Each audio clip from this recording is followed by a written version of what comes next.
Estamos de vuelta, amables televidentes, tratando el tema ¿qué horizontes nos plantea la crisis política actual? En este programa, una mirada crítica sobre Guatemala.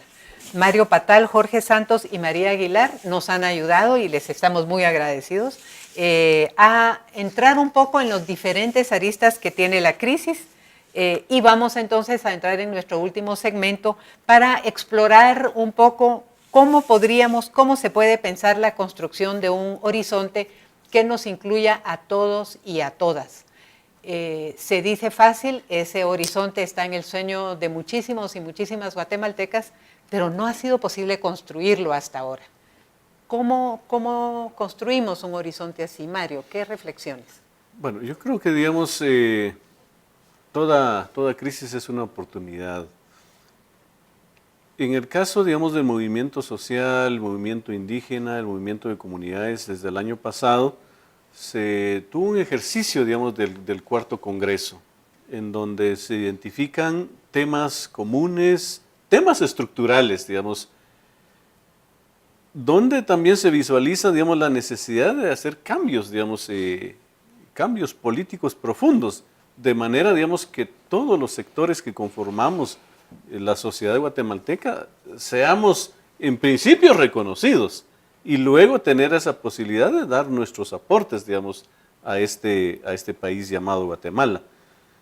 En estos momentos, en la actual coyuntura, se está trabajando ya, digamos, ese espacio para el 30, digamos, de mayo, ya se está programando, digamos, podríamos llamarle, digamos, como un congreso popular, digamos, en donde seguramente podrán sumarse, digamos, otros sectores, ¿verdad?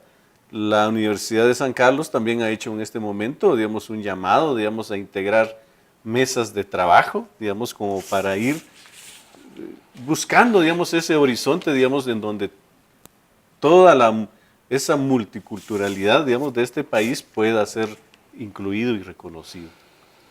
Lo que nos dice Mario es que hay algún trabajo que no es solo ir y manifestar los sábados, sino hay un trabajo que se está haciendo. Definitivamente, digamos, las manifestaciones, pues, es un ejercicio ciudadano de mostrar, digamos, el no estar de acuerdo, digamos, con el estado de cosas. Pero igual, digamos, yo creo que las siguientes manifestaciones deben ya ser, digamos, con una agenda, digamos, en donde nos identifiquemos y en que le apostemos todos. Y que ya no sean agendas sectoriales, sino que sea, digamos, una agenda de país, pero una agenda construida no desde las élites, desde los pensantes, sino que, digamos, una agenda, digamos, que venga, digamos, desde la más mínima expresión, desde lo local, lo rural, a lo urbano, a lo nacional. Gracias. María. Yo estoy de acuerdo, creo que ya que la importancia de las manifestaciones obviamente se ha dicho, pero que sí ya es el momento de tomar un siguiente paso y crear espacios que no sean solo de diálogo, pero ya de trabajo, porque si no nos quedamos en el diálogo y no pasamos de ahí. Ya necesitan existir estos espacios de trabajo, de hacer una agenda, como dice Mario, pero que sí sea una agenda que incluya a todos los pueblos del país, que no se quede solo en la capital o viendo los intereses del área urbana, que también, y creo que ahí es donde está no sé si el obstáculo, pero lo que va a ser difícil de incorporar a los otros departamentos, a los otros pueblos. Este país es bastante racista, lo vuelvo a decir, entonces creo que eso va a ser un poco difícil, pero es necesario porque si no volvemos a lo mismo, donde se logran arreglar ciertas cosas que afectan a la clase media capitalina, pero el interior sigue igual, ¿no? Sigue muriéndose de hambre, sigue con los mismos problemas, y que también esta agenda, quiera que no, va a incluir otros temas que no han querido ser tocados acá, como todo lo de las empresas extractivas, la lucha por los recursos. Eso también va como parte de un plan de nación, y eso también es algo que tenemos que abordar.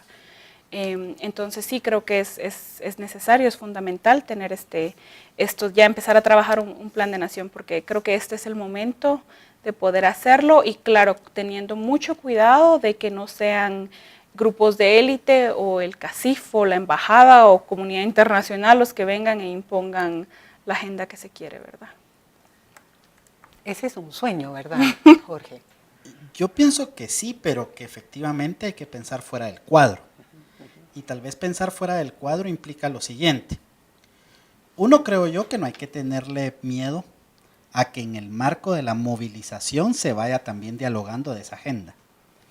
Es decir, si uno pensara en experiencias pasadas, uno diría, bueno, Ubico renuncia en junio y el proceso revolucionario se da hasta octubre, porque muy probablemente en ese devenir se fue construyendo una agenda distinta. Y lo otro creo yo que necesitamos identificar cuáles son los puntos que hoy nos hacen converger y hacia ahí avanzar. Y el otro elemento que yo considero vital e importante es que tenemos la ventana de oportunidad y la posibilidad de oro de construir una articulación social y popular lo más amplio posible, en donde hay una cantidad de construcción de agendas sectoriales que lo que hará falta es construir como una especie de trabajo de filosofía política, pienso yo, de construir el referente nacional donde articule esa cantidad de agendas sectoriales, en donde los pueblos y los movimientos sociales han avanzado, creo yo, sin precedentes.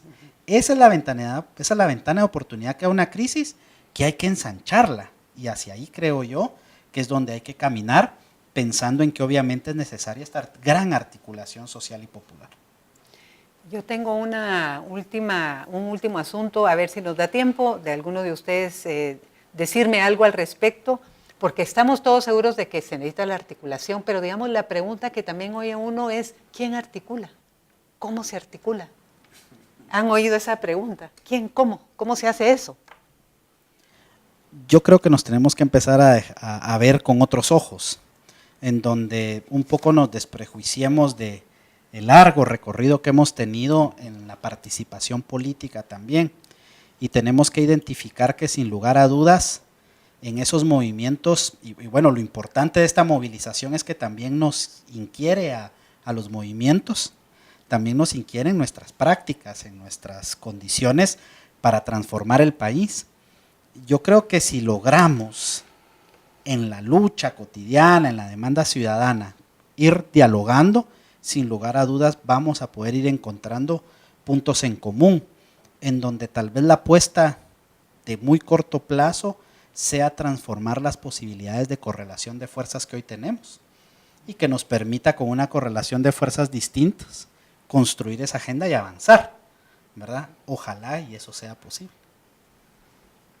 Diálogo y correlación de fuerzas. Me parece que ya tenemos ahí dos elementos importantes. ¿Agregarías algo a esa idea? Sí, yo estoy totalmente de acuerdo. Creo que hay mucha gente valiosa en el país que ya no se debe pensar solo en, bueno, creo que estamos totalmente de acuerdo que ya no se debe pensar solo como en los partidos políticos o como políticos como los que van a venir y van a sacarnos de esta crisis, ¿no? Que hay mucha gente de muchos sectores, entonces que ahí a eso es lo que le debemos apostar, no, yo creo que ya no tanto a la política partidista, sino porque creo que esta crisis mostró que esta democracia a la que tanto se le apostó a través de los partidos falló totalmente. Entonces tenemos que buscar nuevas vías, nuevos actores, nuevas voces para poder hacer eso. Pensar afuera de la caja, dicen. Pues yo creo que un elemento, digamos, importante, digamos, en este momento es la confianza, digamos, que realmente, digamos, estos espacios de diálogo, digamos, es despojarnos de cualquier interés, digamos, sectorial. Y agendas yo creo que hay suficientes, ¿verdad? Acá es encontrar, digamos, como el punto común en donde todos podamos apostarle, o sea, de manera, digamos, que no nos lleve mucho tiempo, porque yo creo que también, digamos, esta oportunidad que tenemos es una oportunidad de oro, ¿verdad? Y si no la aprovechamos, yo no sé cuántos años más tendríamos que esperar, digamos, para estar en una coyuntura como la que tenemos actualmente. Yo creo que las palabras de Mario Patal son excelentes para cerrar este programa. Este es un momento especial. Todas las guatemaltecas y los guatemaltecos, todos los pueblos, debemos pensar en él y actuar de la manera que nos parezca mejor. Y esa manera, nos lo han dicho nuestros panelistas de hoy, incluye el diálogo, pensar en la correlación de fuerzas, incluye la confianza, incluye pensar en cosas diferentes. Ha sido un gran gusto tenerlos aquí a nuestros invitados. Les agradecemos muchísimo a Jorge, a María y a Mario su presencia, y a ustedes, amables televidentes, a seguir pensando en estas cosas en casa. Muchas gracias y hasta la próxima.